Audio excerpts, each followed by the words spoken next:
मोहतरम अज़ीज़ बहन भाइयों, अस्सलाम वालेकुम वरहमत व बरकातहू। मेरा ताल्लुक़ ज़िला मानसर हज़ारा के गांव तरबोड़ी से है। प्यारे बहन भाइयों, अगर हम पीछे की तरफ चले जाएं, 60 साल पीछे, उस वक़्त का आप मुशाहिदा करें तो लोग कितने खुशहाल थे। आज आप ख़ुद अंदाज़ा कर लें कि लोग कितने परेशान हैं। वो लोग क्यों खुशहाल थे? जो उनको मिला, खाया, अल्लाह का शुक्र अदा किया। उनकी ख्वाहिशें महदूद थीं, लंबी चौड़ी उनकी ख्वाहिशें नहीं थी। उनकी ख्वाहिशों में ना ये बंगले थे, ना ये कारें थी, ना कुछ था। ये चीज़ें उनकी सोच में नहीं थी। और उनकी क्या सोच थी, किसी को अल्लाह ताला ने अगर माल मवेशी दिया तो उसकी शौक़ यही था, वो उनको पालने में लगे हुए थे। उनका दूध हासिल किया, उसमें से अपना वक़्त गुजारा। और जिस आदमी के पास ज़मीन है उसमें काश शुरू कर दी, उसके साथ मेहनत की, अल्लाह ने उनको रिज़्क़ दिया है कि वो अपनी मेहनत करके उसी से हासिल करते थे।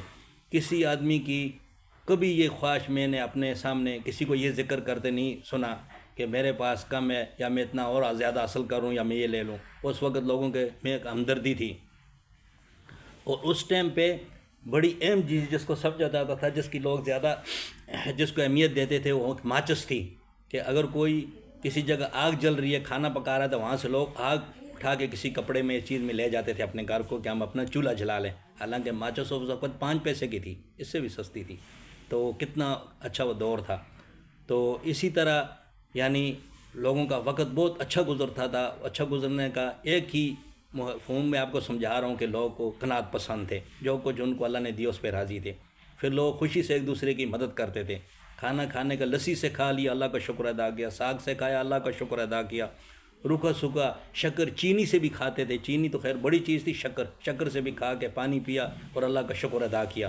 वो लोग शुक्रगुजार थे। फिर सेहतमंद थे, इतना होने के बावजूद वो सेहतमंद थे। वो लोग इसी वजह से थे, उनके दिल में सड़ना करना जलना ये नहीं था कि इसके पास हो गए मेरे पास क्यों नहीं। उस वक्त अमीर आदमी वो ज़्यादा होता था जिसके पास माल मवेशी ज़्यादा हो, वो आदमी अमीर होता था।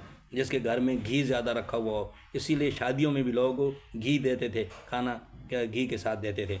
तो बड़ा अच्छा वक्त गुजरता था। आज हमारे पास बंगले भी हैं, कारें भी हैं, बैंक बैलेंस भी है, सब कुछ भी है, लेकिन सुकून नहीं है। सुकून किस वजह से नहीं है कि लोगों का जहन ये बना हुआ, ये मुझसे इतना आगे निकल गया, मैं इतना पीछे रह गया हूँ, ये तो कल गरीब फ़कीर था, मेरे मुकाबले में ये क्या था, आज इसको देखो कहाँ तक पहुँच गया। फिर किसी सौलाद के बारे में पूछते हैं, आपके बेटे कहाँ, ये वो। अगर एक आदमी इधर का बताते हैं, इस जगह पे उस जगह पे है, बाहर कोई नहीं गया, बोले नहीं हुआ यार, फिर नहीं निकले, फिर बेकार हैं, किसी काम के भी नहीं, यानी बाहर अभी तक भी कोई नहीं जा सका। तो इसी तरह यानी जो लोग सरकारी नौकरियों में आए, तो जो आदमी अभी माल मवेशी रख कर उसको बोल रहे हैं यार अभी तक तू यहाँ ही खड़ा हुआ है, वहाँ पढ़ा नहीं है, सोकत स्कूल तूने नहीं पढ़ा है।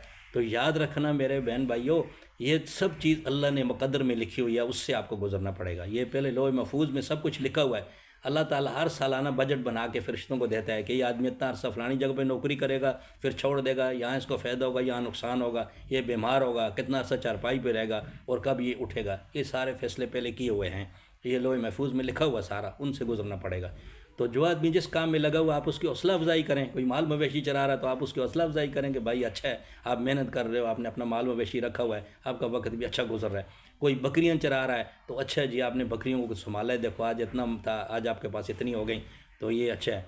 तो हदीस है, मुस्तनद हदीस है, जिस शख्स ने सारी ज़िंदगी बकरियां चराई हैं और किसी को नुकसान नहीं पहुँचाया, किसी का नुकसान नहीं किया, तो उसके ऊपर जन्नत वाजिब है।